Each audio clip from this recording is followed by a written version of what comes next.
2047 तक विकसित भारत बनाने की सोच आज जन जन का सपना बन चुकी है।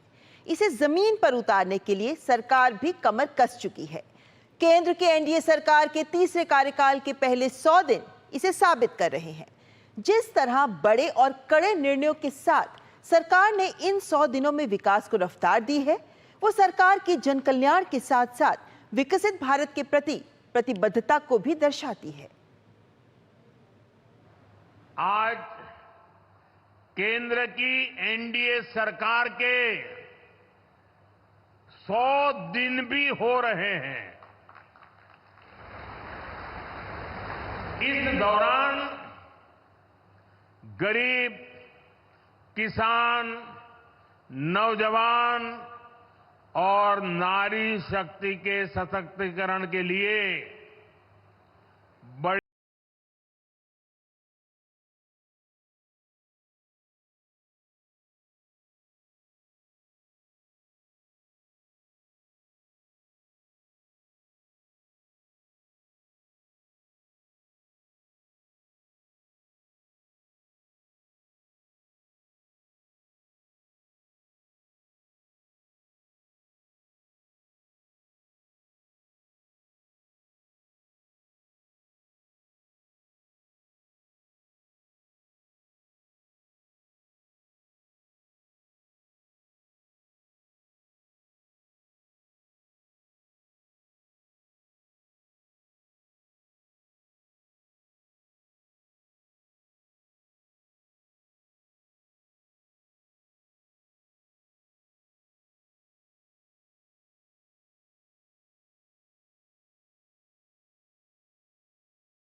इसमें राजनीतिक स्थिरता का माहौल आया है और नीतियों के सातत्य को भी हमने अनुभव किया है और नीतियों की दिशा, नीतियों की गति और नीतियों को क्रियान्वयन करने की सटीकता, ये तीनों 10 साल तक बरकरार रखकर 11वें साल में प्रवेश करना मैं मानता हूं बहुत कठिन है।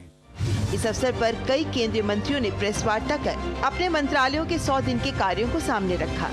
जन कल्याण सबसे पहले। केंद्र सरकार की ये मंशा पुनः स्पष्ट हो गई थी जब सरकार ने शपथ लेने के अगले ही दिन पहला निर्णय किसानों के हित में लिया। प्रधानमंत्री ने पीएम किसान निधि की 7वीं किश्त जारी करने की पहली फाइल पर हस्ताक्षर किए, जिससे 20,000 करोड़ रुपए के वितरण के साथ 9 करोड़ 30 लाख किसानों को लाभ हुआ। तो दूसरा निर्णय गरीबों के हित में लेते हुए प्रधानमंत्री आवास योजना के तहत 3 करोड़ अतिरिक्त घर निर्माण के लिए सहायता प्रदान करने का तय किया गया।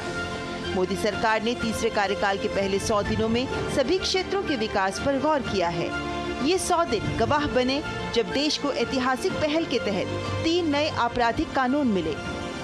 प्रधानमंत्री मोदी ने अपनी अध्यक्षता में हुई कैबिनेट बैठकों के माध्यम से पहले 100 दिन में ही 15 लाख करोड़ की ढांचागत परियोजनाओं को मंजूरी दे दी है, जो विकसित भारत के लक्ष्य को पूरा करने में सहायक होंगी। इनमें 25,000 गांवों तक सड़कों के जाल को और मजबूत बनाना, रेल, एयरपोर्ट और मेट्रो परियोजनाओं को मंजूरी और 76,000 करोड़ रुपए की लागत से बनने वाला वढ़ावन बंदरगाह शामिल है। देशवासियों के सामाजिक कल्याण के मोर्चे पर भी बड़े निर्णय लिए गए। 70 वर्ष और उससे अधिक आयु के सभी वरिष्ठ नागरिकों को आयुष्मान भारत प्रधानमंत्री जन आरोग्य योजना का लाभ, सरकारी कर्मचारियों के सुरक्षित भविष्य के लिए एकीकृत पेंशन योजना के साथ साथ लखपति दीदी योजना के तहत 11 लाख नई महिलाओं को जोड़ा गया है। सरकार ने पहले ही गरीब, किसान, युवा और नारी शक्ति के सशक्तिकरण को लेकर अपनी नियत और नीति जाहिर कर दी थी।